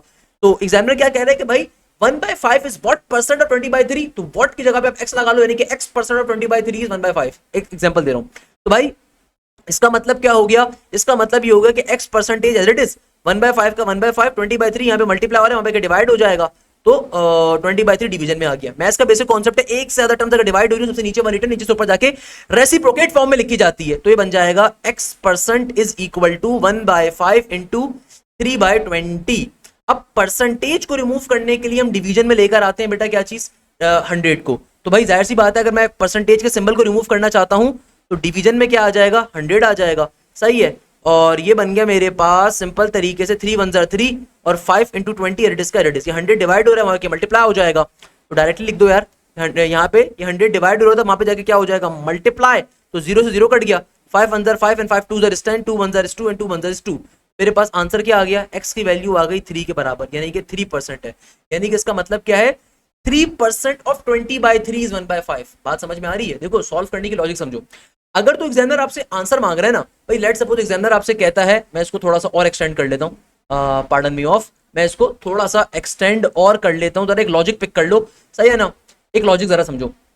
अगर आपसे कभी भी एग्जामिनर ये कहता है ना कि भाई 4% ऑफ 72 क्या होगा, इसके अंदर आप क्या करते हो, आप सिंपल टर्म्स को मल्टीप्लाई करवा देते हो, 4% ऑफ 72 टर्म्स को मल्टीप्लाई करवाओगे, आपका आंसर आ जाएगा क्या होगा। बट अगर कभी भी एग्जामिनर पूछ रहा है कि भाई what percent of 72 is 8, what percent of 72 is 8, let's suppose what percent of 72 is 8, यानी कि आप कंसीडर करो x percent of 72 is 8, equal to के बाद 8 आ गया, तो x परसेंट ऑफ का मतलब होता है मल्टीप्लाई, तो x परसेंट ऑफ का मतलब मल्टीप्लाई इंटू 72 इक्वल टू 8, अब सिंप्लीफाई करवाओगे x की वैल्यू आ जाएगी, बेसिक चीज है यार, सही है ना भाई। मेरे पास आज की शिफ्ट नंबर 1 के बहुत सारे क्वेश्चंस आए हुए हैं, बट मैं कोशिश करूंगा कि बाकी क्वेश्चंस को शिफ्ट 2 और 3 के साथ कंप्लीट कराऊं ताकि वीडियो थोड़ी जल्दी अपलोड हो जाए यार, सही है ना भाई। अच्छा बस इस पेपर को एंड करेंगे यहाँ पे। अच्छा एग्जामिनर आगे कह रहे हैं कि भाई 6a आप कि भाई a की वैल्यू आ रही है 6,0 के बराबर, b की वैल्यू आ रही है 0 के बराबर, c की वैल्यू आ रही है 3,0 के बराबर। अगर साइड AB का डिस्टेंस बराबर है 2 टाइम्स साइड BC के, तो बताइए a की वैल्यू क्या होगी। लॉजिक तो मजे की यार इसके अंदर, कि देखो एग्जामिनर आपसे क्या कह रहा है कि भाई तुम्हारे पास एक ट्राइंगल आ रहा है, ये क्वेश्चन इंटरेस्टिंग है बेसिक मैथ्स का। एग्जामिनर कह रहा है कि भाई तुम्हारे पास एक ट्राइंगल आ रहा है, उस ट्राइंगल में साइड आपके पास जो वर्टेक्स A है वो 6,0 है, वर्टेक्स B आपके पास 1,0 है, और वर्टेक्स C आपके पास आ रहा है 3,0। अच्छा बाय द वे ट्राइंगल नहीं है, इसके पीछे मैं रीजन बता देता हूँ, क्या रीजन है कि भाई तीनों के तीनों एक ही लाइन पे एग्जिस्ट कर रहे हैं, तो ट्राइंगल फॉर्म ही नहीं हो सकता। ये कॉलिनियर पॉइंट का ट्राइंगल आ रहा है तो एरिया ऑफ ट्राइंगल का 0 होगा, क्योंकि देखो एक्स एक्सिस पे सारे एग्जिस्ट कर रहे हैं ना, एक पॉइंट है 6,0 का, एक पॉइंट है 1,0 का, और एक पॉइंट आ रहा है 3,0 का, 3,0 इधर होगा। भाई जाहिर सी बात है एक ऐसा ट्राइंगल आ रहा है कि अगर मैं इसके टॉप को नीचे शिफ्ट कर दूं, यानी कि इसको नीचे लेके चला जाऊं, ये ट्राइंगल आ रहा है, यानी कि भाई एक ही सिंगल लाइन पे एग्जिस्ट कर रहा है। तो एग्जामिनर कह रहा है कि साइड ए बी की वैल्यू अगर बराबर, तो ट्राइंगल नहीं है कुछ और है इसका मतलब, साइड ए बी की वैल्यू अगर बराबर है 2 टाइम्स साइड बी सी के। भाई सिंपल, ये एक्स एक्सिस के सारे पॉइंट्स गिवन है, तो साइड ए बी की वैल्यू, तो आप इसको डायरेक्टली सॉल्व कर लो, डिस्टेंस फॉर्मूला अप्लाई करने की जरूरत ही नहीं है। साइड ए बी क्या हो जाएगा, डायरेक्टली सेपरेट मारो इसको, तो ये हो जाएगा सिंपल मेरे पास a माइनस का 6, और साइड बी सी क्या हो जाएगा, 2 का 2 एज इट इज, बी से लेकर सी का डिस्टेंस, ये बन जाएगा मेरे पास बी से लेकर सी का डिस्टेंस हो जाएगा a माइनस का 3, है ना, क्या हो जाएगा a माइनस का 3। अब इसको अगर आप सिंप्लीफाई करवाते हो तो क्या बनेगा, ये बन गया a माइनस का 6 एज इट इज, और ये 2 times of the a minus का 3 2 ज़र 6, तो a वाली टर्म्स को एक साइड पे शिफ्ट कर दो, तो माइनस का 6 और प्लस का 6 तो 0 बन गया, और ये बन जाएगा हमारे पास सिंपल 2a माइनस का a इज बेसिकली a, तो ये आ जाएगा a की वैल्यू आ जाएगी सिंपल 0 के बराबर, a की वैल्यू क्या आ जाएगी सिंपल 0 के बराबर आ जाएगी, बेसिक चीज है। अच्छा, एक और क्वेश्चन में बच्चा बता रहा है कि सर x की power 4 minus 5x square plus का 1 इक्वल टू 0, आपको x की वैल्यू निकालनी थी, रैंडम वैल्यूज मुझे गिवन है। अब देखो आपके पास कोई भी इक्वेशन आ जाए ना, अगर आपके पास क्वाड्रिलेटरल इक्वेशन आ जाए 4 टाइम्स वाली, इसको सॉल्व करना सिंपल तरीकेकार में बता देता हूँ, क्योंकि क्वेश्चन बच्चे ने गलत लिखा हुआ है, बच्चे ने साफ तौर पर लिखा हुआ है रैंडम वैल्यूज में सर ये। इसका मतलब ये है कि भाई ये क्वेश्चन ओरिजिनल नहीं है, मतलब बच्चे के पेपर में क्वेश्चन आया था बेसिक मैथ्स के अंदर, तो भाई मगर यहाँ पे वैल्यू सारी गलत गिवन है, तो इसको सॉल्व करने के मैं आपको शॉर्टकट बताऊं क्या है। ये देखो पावर 4 को भी आप मिडिल टर्म ब्रेकिंग मेथड पे सॉल्व कर सकते हो, अगर लेट्स सपोज पावर 4 का क्वेश्चन आ रहा है ना, इसको same middle term breaking method पे सॉल्व करोगे आंसर आ जाएगा, यानी कि फर्स्ट टर्म को लास्ट टर्म से मल्टीप्लाई करो, जो भी आंसर है उसके फैक्टर्स चेक करो कि भाई बीच वाली नंबर प्लस माइनस करने पे फॉर्म हो रही है, तो आपके पास सिंपल तरीके सेम मिडिल टर्म का कॉन्सेप्ट होता है। तो अगर कभी भी पावर 4 का क्वेश्चन आ जाए इक्वेशन के अंदर, तो उसके अंदर सेम मेथड अप्लाई होता है मिडिल टर्म वाला, आप मिडिल टर्म का मेथड अप्लाई करोगे आपके पास सिंपल आंसर आ जाएगा। तो भाई इस क्वेश्चन को सॉल्व करने की लॉजिक क्या है, सिंपल मिडिल टर्म मेथड पे सॉल्व कर सकते हो। अच्छा, बाकी जो क्वेश्चन है ना इस लेक्चर के अंदर इस मेरे पास, वो मैं इंशाअल्लाह ताला एक काम करूंगा कि आपको सॉल्व करवाऊंगा आज के दिन की दूसरी वीडियोस के साथ। हाँ, मैं बच्चों की बाकी रैंडम वो पढ़ लेता हूँ, मेरे पास अभी भी 2-3 प्रॉपर वो पढ़े हुए हैं अल्हम्दुलिल्लाह पेपर्स बच्चों के, जिन्होंने आज सुबह मुझे शेयर अप किए, कि जैसे जोहिब अली का आज सुबह का मेरे पास पेपर आया, उसमें ये फरमा रहे हैं कि सर नेचुरल लॉग के काफी सारे क्वेश्चन आए हुए थे, बाकी सर इंग्लिश बेसिक मैथ्स और आईक्यू में कंबाइंड सिर्फ 5 गलत हुए, एडवांस मैथ्स थोड़ी सी टफ थी इनके नजदीक, सही है। इसके अलावा हमारे पास एक और स्टूडेंट आ रहे हैं, ये फरमा रहे हैं कि सर ऑड वन आउट के क्वेश्चंस आए हुए थे, सीक्वेंसेस आए हुए थे, शेप के काफी सारे सवाल थे, इंग्लिश के अंदर सिनोनियम एंटोनियम्स एनालॉजीज प्रपोजिशन, एक्टिव वॉइस और एरर इन सेंटेंस के काफी सवाल थे, active voice passive voice. Journal maths के अंदर सेट्स का क्वेश्चन था, एडिशन ऑफ मैट्रिसेस के क्वेश्चन थे, फ्रैक्शंस था, परसेंटेजेस था, प्रॉफिट था। एडवांस मैथ्स के अंदर फाइंडिंग का यूनिट वेक्टर था, यूनिट वेक्टर कैसे निकालते हो कि भाई जो भी ओरिजिनल वेक्टर है divided by its magnitude. Limits के अंदर बहुत सारे एल हॉपिटल रूल से सॉल्व होने वाले क्वेश्चंस आए हुए थे। इंटीग्रेशन के क्वेश्चन आए हुए थे, कॉसेक इनवर्स एक्स की इंटीग्रेशन थी, तो भाई मैंने आपको कल भी बताया था अगर कॉस की या कॉसेक इनवर्स की इंटीग्रेशन का क्वेश्चन आ जाए तो उसको सॉल्व करने का तरीका क्या होता है, बाय पार्ट्स मेथड के ऊपर। तो यहाँ पे आप सॉल्व करोगे 1, ये 1 आपके पास आपका क्या कहलाएगा v, और ये आपका u कहलाएगा, बाय पार्ट्स मेथड सिंपलीफाई कर दोगे। इंटीग्रेशन ऑफ कॉट एक्स का क्वेश्चन आया हुआ था, तो कॉट एक्स की इंटीग्रेशन करना बहुत सिंपल है भाई, कोई मुश्किल काम नहीं है, सिंपल कॉट एक्स की इंटीग्रेशन का फॉर्मूला अप्लाई करोगे आपका आंसर आ जाएगा। भाई क्या मुश्किल बात है, कॉट एक्स का फॉर्मूला क्या होता है, ln साइन के function into f prime x, यानी कि सिंपल पावर फॉर्मूला वाला question, domain and range of the function पूछी हुई थी। हाइपरबोला में क्वेश्चन आया हुआ था person moving in anti clockwise direction और equation of hyperbola was given, after what distance will he reach the starting point. भाई ये क्वेश्चन फास्ट के लास्ट ईयर भी आया था, ये क्वेश्चन फास्ट के लास्ट ईयर में भी आया था कि एक बंदा जो है ना हाइपरबोला पे चलना स्टार्ट करता है। अब हाइपरबोला होता कैसा है, अब देखो हाइपरबोला हम ऐसी शेप को कहते हैं, सही है। तो एक बंदा अगर हाइपरबोला पे चलना स्टार्ट कर रहा है, लेट्स सपोज मैं यहाँ पे कहीं खड़ा हूँ, मैं चलना स्टार्ट कर रहा हूँ एंटी क्लॉकवाइज डायरेक्शन के ऊपर, तो क्लॉकवाइज डायरेक्शन कैसी होती है भैया, क्लॉकवाइज होती है ये वाली, भाई मैं चल रहा हूँ ऐसे करके, तो एग्जामिनर कह रहा है after what distance he will reach the starting point. Impossible है, क्योंकि बेटा ये जो होते हैं ना आपके पास ये इंक्रीज होते जाते हैं, ये इंक्रीज होते जाते हैं, तो कभी ये पॉसिबल ही नहीं है। याद रखिएगा इसका आंसर क्या है कि आपके नॉट पॉसिबल, या फिर जीरो होगा, इन्फिनिटी होगा, पॉसिबल नहीं है ना, होता है आपके पास ये क्लोज कर्व होता ही नहीं है, ये तो इन्फिनिटी के ऊपर चला जाएगा, वो कभी स्टार्टिंग पॉइंट पे वापस पहुंच नहीं सकता भाई, कभी स्टार्टिंग पॉइंट पे नहीं पहुंच सकता। ये लास्ट ईयर भी फास्ट यूनिवर्सिटी के अंदर आया था, मैंने लास्ट ईयर के पेपर्स में भी करवाया हुआ ये क्वेश्चन। इसके अलावा ट्रिगोनोमेट्रिक रेशियोज के क्वेश्चन आए हुए थे, है ना। इसके अलावा area of the scribed circle पूछा हुआ था, अगर लेंथ आपके पास गिवन है 6 सेंटीमीटर की, तो स्क्राइब्ड सर्कल का निकालने का, एरिया निकालने का आपके पास क्या तरीकेकार होता है भाई, सबसे पहले रेडियस निकालोगे, r1 किसके बराबर होता है, delta divided by s minus का a, तो आपको कोई भी वैल्यू गिवन है सिंपल तरीके सॉल्व कर सकते हो, क्या मुश्किल बात है इसके अंदर भाई।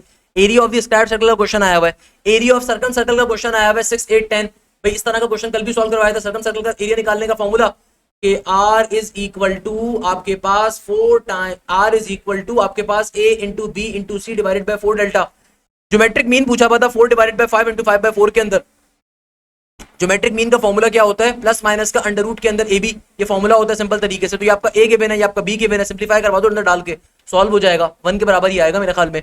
अच्छा मिडिल टर्म पूछी भी थी, तो मिडिल टर्म कैसे सॉल्व करोगे, आपको यहाँ पे क्या कहा हुआ है, आपके पास बाइनोमियल थ्योरम का क्वेश्चन आ रहा है 2x माइनस का 1 और नीचे आ रहा है आपके सॉरी 2x माइनस का 1 डिवाइडेड बाय 2y और इसकी मिडिल टर्म पूछी हुई है। तो मिडिल टर्म कैलकुलेट करने का तरीकेकार क्या होता है, सर हाशिम की शॉर्टकट, क्या शॉर्टकट थी, r कैलकुलेट करोगे, जो भी पावर आ रही है डिवाइडेड बाय 2 तो ये बन जाएगा 3 के बराबर, यानी कि r आ गया 3 के बराबर। अब बाइनोमियल थ्योरम का फॉर्मूला अप्लाई करो, tr प्लस 1 तो r आया 3 के बराबर, 3 प्लस का 1, n कॉम्बिनेशन r तो n बराबर है 6 का combination r, r is 3, a बराबर है 2x के पावर में आ जाएगा 6 माइनस का 3, फिर सेकंड टर्म जो दैट इज नेगेटिव का 1 डिवाइडेड बाय 2y पावर में आ जाएगा r दैट इज 3, सिंपलीफाई कर दो, सॉल्व कर दो, आंसर आ जाएगा मिडिल टर्म का।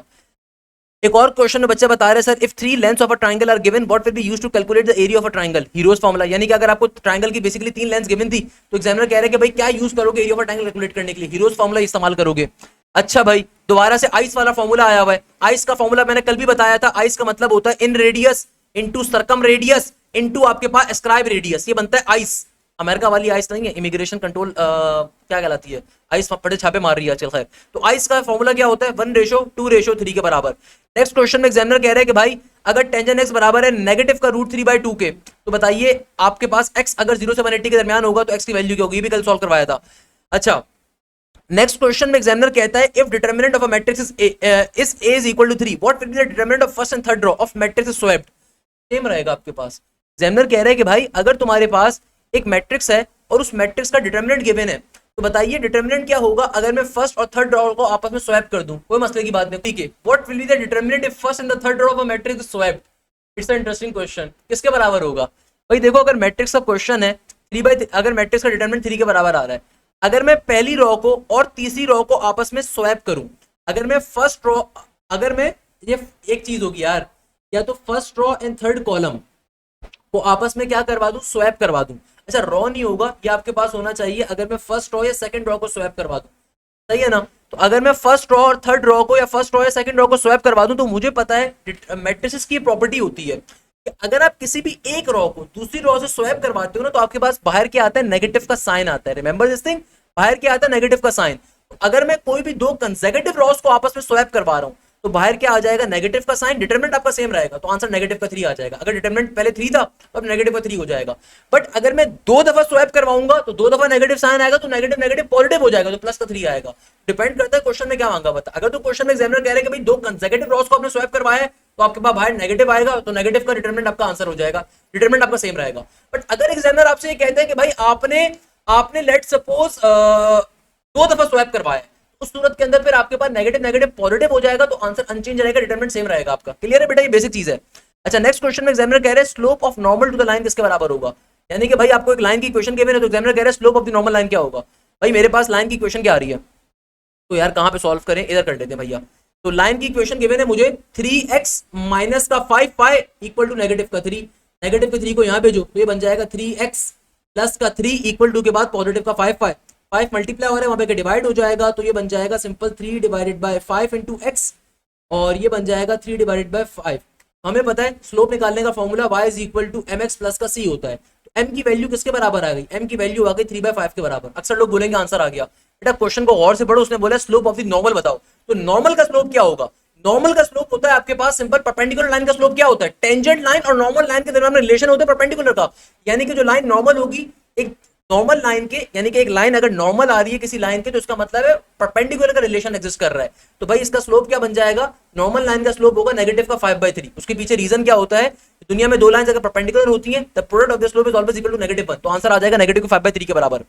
If matrix a plus b is equal identity matrix what is the value of x both for 3/3 matrix and x was in first and third column. Okay let me check, अगर मेरे पास examiner कह रहा है a plus b करने के ऊपर एक identity matrix form हो रहा है, सही है ना, आइडेंटिटी मैट्रिक्स 3/3 का 0 0 0 1 0 0 0 सही है, और a प्लस b भी एग्जामिनर क्या कह रहा है, आपके पास 3/3 के मैट्रिक्स आ रहे हैं, अगर x आ रहा है फर्स्ट और थर्ड कॉलम के अंदर, अगर x आ रहा है फर्स्ट और थर्ड कॉलम के अंदर, फर्स्ट कॉलम और थर्ड कॉलम के अंदर आ रहा है, ओके यानी कि x कहां पे आ रहा है, फर्स्ट रो के अंदर थर्ड कॉलम के, first row third column, first row third column, first row third column, इसने डिफाइन किया है भाई, first row third column, first row के थर्ड कॉलम यानी कि x यहाँ पर आ रहा है, तो जाहिर सी बात है अगर मैं दोनों को एडअप भी करवाऊंगा ना तो x की वैल्यू क्या आएगी, 0 के बराबर ही आएगी ना। तो भाई एग्जामिनर ने लिखा हुआ क्या है, लिख रहा है कि भाई x आपके पास फर्स्ट रो थर्ड कॉलम के बराबर आ रहा है। अगर दोनों मैट्रिक्स की वैल्यू सिमिलर आ रही है, जरा और से बात समझेगा, अगर दो मैट्रिक्स मेरे पास सिमिलर आ रहे हैं, दोनों की वैल्यू सेम आ रही है, तो एग्जामिनर कह रहा है कि x आ रहा है फर्स्ट रो थर्ड कॉलम के ऊपर। तो फर्स्ट रो थर्ड कॉलम का मतलब क्या है, पहली रो का तीसरा कॉलम, यानी कि ये वाली रो आपके पास आ रही है, ये वाला आपके पास एलिमेंट आ रहा है।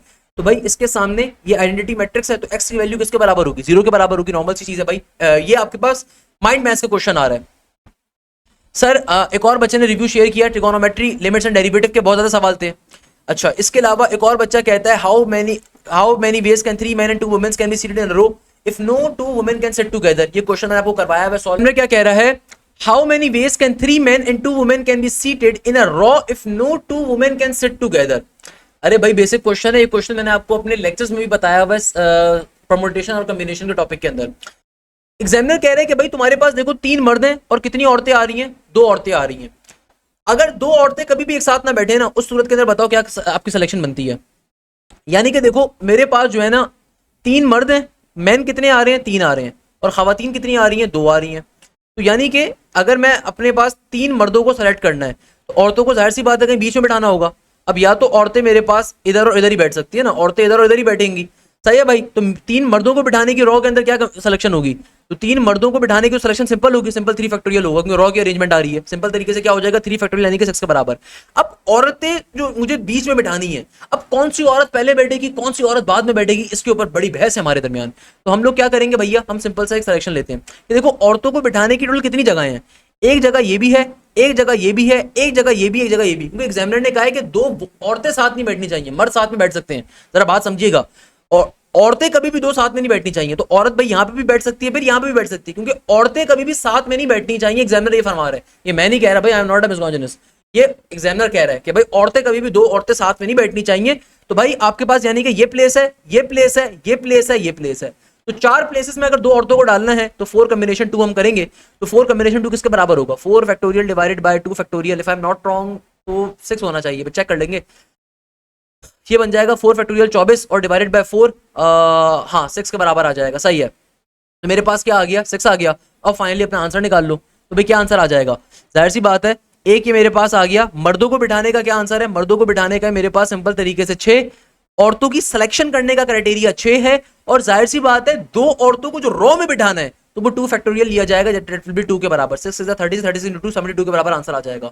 लॉजिक क्या है, दोबारा समझ लो 3 दफा क्यों हमने काम किया कि देखो सबसे पहले आपने मर्दों को एक रो में बिठाने की अरेंजमेंट करी, उसके बाद आपने औरतों को सेलेक्ट करने की अरेंजमेंट करी कि भाई 4 प्लेसेस में से कौन सी 2 प्लेसेस के ऊपर औरतें बैठेंगी। भाई कोई औरत पहली में बैठ जाए, कोई औरत देखो, कोई औरत यहाँ पे बैठ जाए, कोई यहाँ पे बैठ जाए, कोई यहाँ पे बैठ जाए, कोई यहाँ पे बैठ जाए, हमें क्या पता चलेगा भाई 2 औरतें हैं ना, कोई बोल सकती है मुझे बीच में बैठना है, कोई बोले मुझे स्टार्टिंग में बैठना है, कोई बोले मुझे एंडिंग में बैठना है। तो एक सिलेक्शन आपने इसके लिए करा, और ये 2 फैक्टोरियल आपने क्यों लिया, क्योंकि 2 औरतों को रो में बिठाना है, तो उनकी सिलेक्शन भी तो करोगे ना बेटा। 2 औरतों को रो में बिठाने की सिलेक्शन जो बेसिक कॉन्सेप्ट होता है वो भी अप्लाई किया जाएगा, दैट्स द रीजन 72 वेज मेरा आंसर आ जाएगा।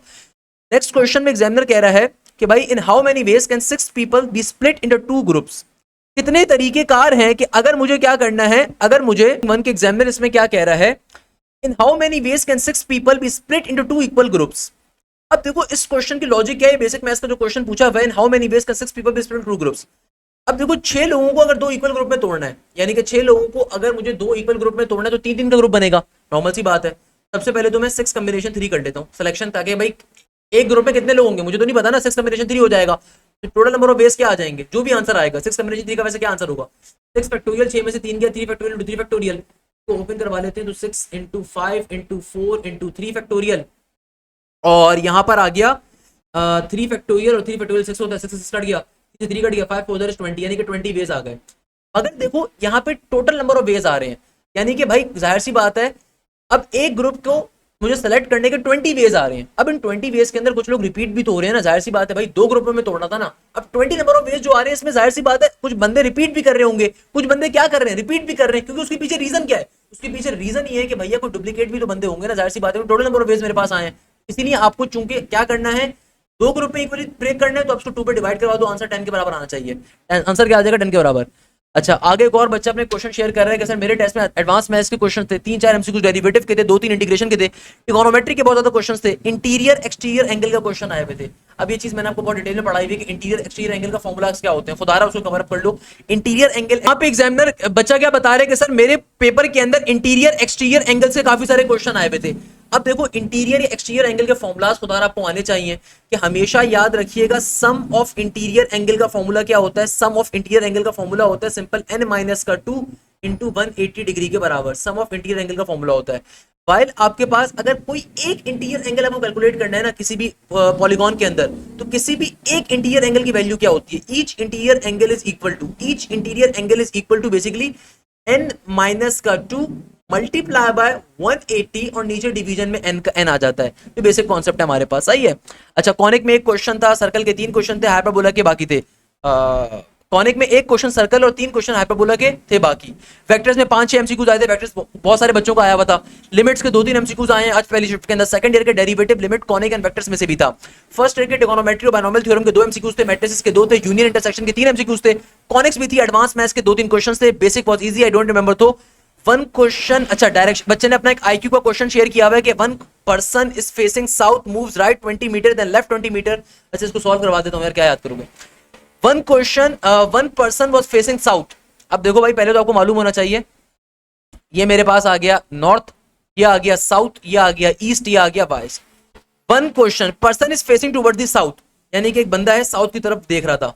अब ये मूव करता है राइट साइड के ऊपर, राइट इसका ये बनेगा तो 20 मीटर राइट पे गया, फिर लेफ्ट पे गया तो इसका लेफ्ट ये बनेगा 20 मीटर का, and then right towards the 20 meter, then again right, then again right 20 meter, तो राइट यहां पे बनेगा इसका आपकी बारी में। तो एग्जामिनर कह रहा है how much distance of position, how much distance of position from the OG, then how much distance from the OG position. यार इसको आपको तरीके से बना के चेक करना पड़ेगा, this not difficult, I personally believe. 1 क्वेश्चन, person was facing the south moving right, यार मुझे तरीके से चेक करना पड़ेगा इसको, मेरे ख्याल में आपके पास सेम डिस्टेंस ही आ रहा होगा, बट चेक कर लेते हैं इसको, 1 सेकंड मुझे दो। एक बंदा है वो पहले साउथ पे खड़ा हुआ था, सही है ना, ये इसकी इनिशियल पॉइंट है, ये साउथ के ऊपर अभी मौजूद था। एग्जामिनर क्या कह रहा है, एग्जामिनर कह रहा है इसने मूव करा राइट साइड के ऊपर, राइट साइड पे मूव करने के बाद ये 20 मीटर चला, ओके 20 मीटर मूव किया, उसके बाद ये लेफ्ट पे मुड़ गया, तो इसका लेफ्ट कितना गया है, ये 20 मीटर ही लेफ्ट के ऊपर गया है।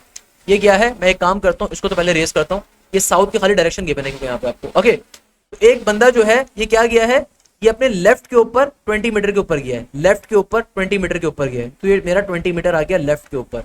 आगे कह रहा है देन राइट के ऊपर 20 मीटर मजीद गया है, तो राइट के ऊपर क्या गया है, 20 मीटर राइट के ऊपर ये मजीद गया है।